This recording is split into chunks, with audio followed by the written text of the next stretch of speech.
Well, good afternoon. Welcome to Coffee Talk. My name is Michele Scaife, and I'm the Extension Agent with Better Living for Texans, part of Texas A&M AgriLife Extension Service here in Montgomery County. Today, our talk is going to focus on healthy meal patterns. So let's get started. When we think about a healthy meal pattern, what we eat really does matter. And promoting a healthy diet not just promotes a good healthy weight for us, but it also helps us to prevent chronic illness by getting the right amount of nutrients and energy from the foods that we're eating every day. As we look at this plate, we're going to kind of notice that it's divided into different sections, and that's simply a representation for us. That doesn't mean our plate has to be broken up into 4 sections every time. It's just a visual for us. So let's take a look at what we've got here. A healthy meal pattern starts with half of that plate being filled with non-starchy fruits and vegetables. Fruits and vegetables that are low in starch are going to be great at filling our plate, providing us with some water-based nutrition that has good fiber, lots of nutrients that boost our immune system and help us to heal and recover from illness or injury. So we want to make sure a lot of those non-starchy fruits and vegetables. Down in the bottom corner here, you'll notice that we have protein, and protein, lean, healthy proteins, either from animal or from plant-based options, are vital for our body in maintaining muscle mass and building muscle mass throughout our ages. No matter what age we are, healthy protein is important for us. It's a slow, easy, stable source of energy while helping us to build those muscles and keep them functioning well. Up here in the corner, we have grains or starchy items. This could be starchy vegetables or whole grains. Those grains are important carbohydrates for our body because they give us fullness in our stomach. They help us to have B vitamins and energy. So very quick energy here. Those starchy items are important for our digestive system because a lot of those fibers, along with the non-starchy fruits and vegetables, are going to help us to maintain a healthy digestive tract and keep things moving well.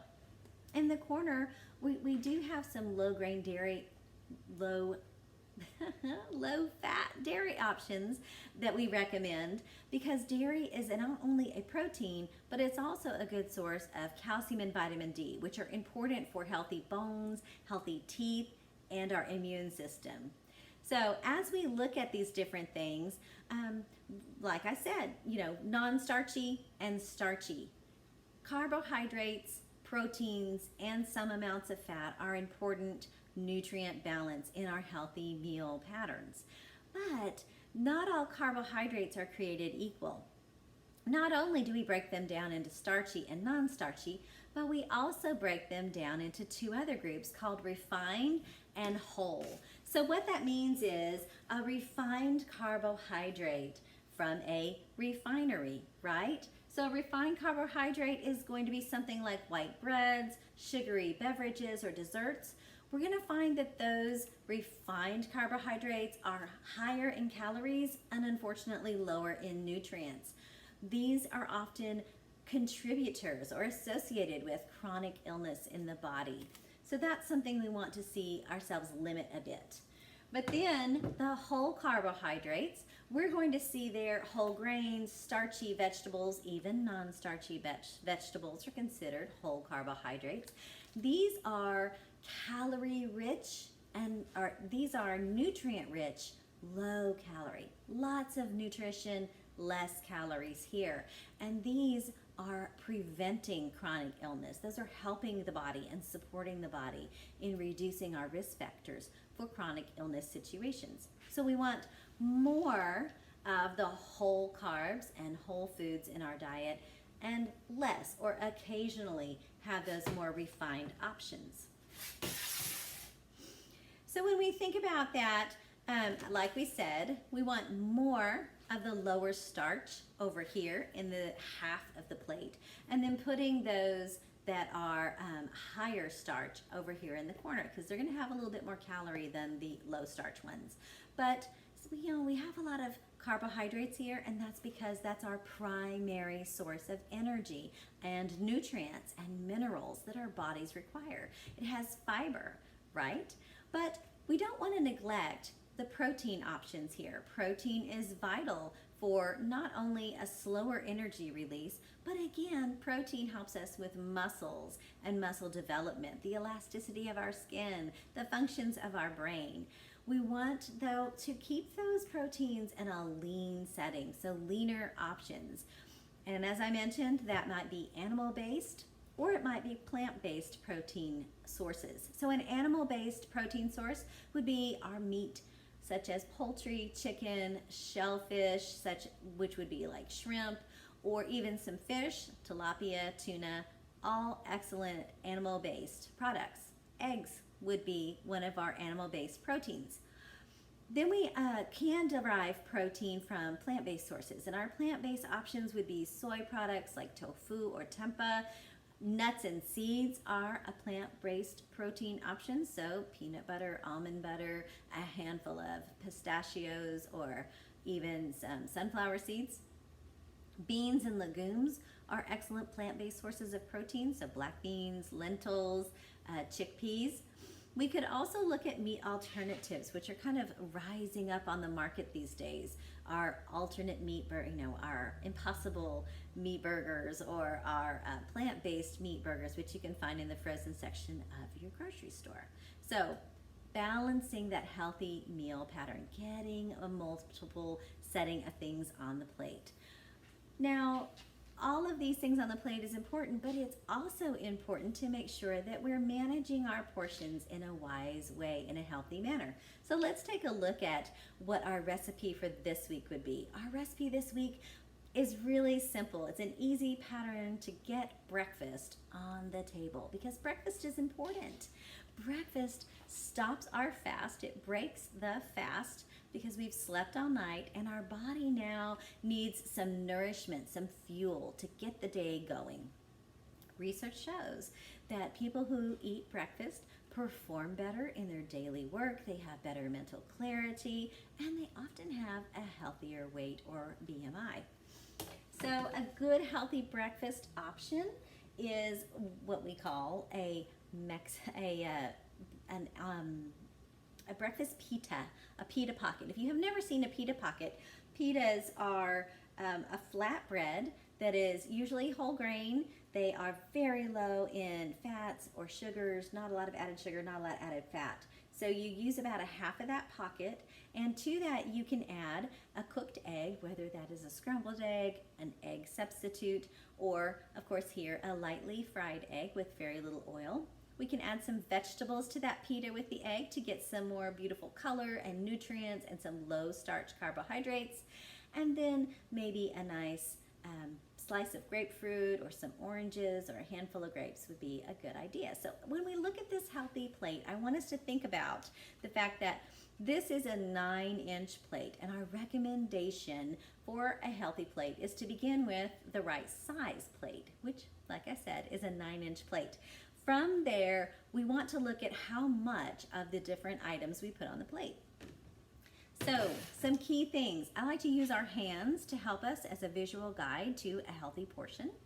When we think about things like peanut butter or salad dressing, things that are measured in tablespoons, the recommended serving is in tablespoons, we're going to take our thumb from the joint, right, the joint here, to the tip of our thumb.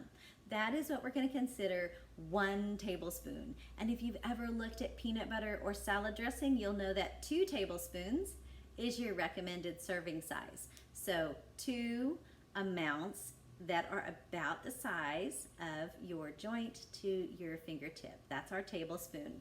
When we're putting out oil, so if we were going to fry this egg into our pan, we'd want a teaspoon of oil, and a teaspoon is about the joint, that first joint here on the finger, to the tip of it. So that is our teaspoon measurement, often used for measuring oil and butter or fats.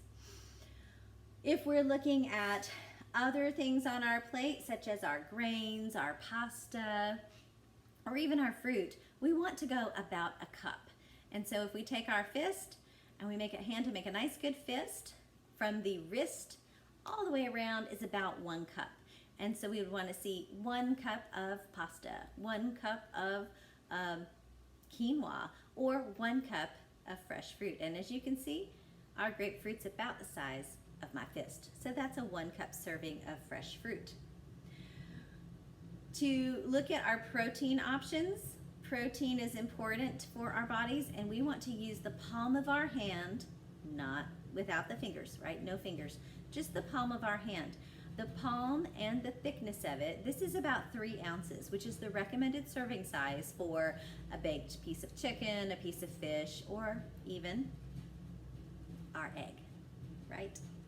Okay, the last measurement that we kind of use to give us a visual for healthy food is the open hand, 2 ounces. So cheese, servings of nuts or dried fruits, maybe it's pretzels or crackers, is going to be 2 ounces. So if we took our hand and gently cupped it like this is our 2 ounce serving. This is where we would put those items that kind of are a little higher in calorie, but we still enjoy them on a healthy plate.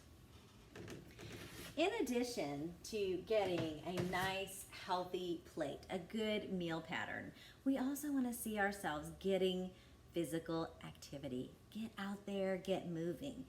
The American Heart Association recommends that we aim for 30 minutes a day of getting our body moving in focused movement exercise. That could be taking a walk. It might be playing on the playground with your children or your pets, or it could be a simple home workout, right? I try to make sure that we equip each other with the information we need to get some exercise at home. So here is a great no-cost exercise option. We are simply here focusing on some of those large bodies. We're getting the whole body moving. We are using those large muscles of the core and the lower body. Those large muscles, when we activate them and get them exercising, they help us to move glucose, to move those carbohydrates through the body, through the bloodstream, to reduce insulin spikes, and of course to boost our metabolism and burn calories. So using that large muscle group here, we're focusing on some nice wide deep squats, and then using our nice tight core and our upper body to do some twisting punch movements. As you'll see, these are fairly simple home workouts. We want to keep it easy. We don't want to have to spend money on equipment. This is a workout that does the movement 5 or 10 times, and then we complete the whole thing and repeat the whole workout 3 to 5 times, depending on our fitness level and of course the amount of time that we have to commit to this exercise for the day. When we do this, fit it into your day. Some people can get it done in the morning before breakfast. Others of us may do it on our lunch break, or you might be able to work it in while you're watching your favorite afternoon television show. There's always options, right? Give it a try. This workout doesn't need any equipment, and it takes very little space to do. As you can see, it's not running around, it's not taking up a lot of area. So this works great right in the middle of the living room, no problem. If you would like to receive the hard copy of the information from today's Coffee Talk, I invite you to contact me by phone at my office. My number is 936-539-7825, extension 7615. I'm so glad you were able to join me today. Thank you so much. Again, my name was Michele Scaife, and I'm the Extension Agent with Better Living for Texans, part of Texas A&M AgriLife Extension Service. Better Living for Texans is fully funded by the USDA and Health and Human Services, an equal opportunity employer and provider. Until next time, have a wonderful week.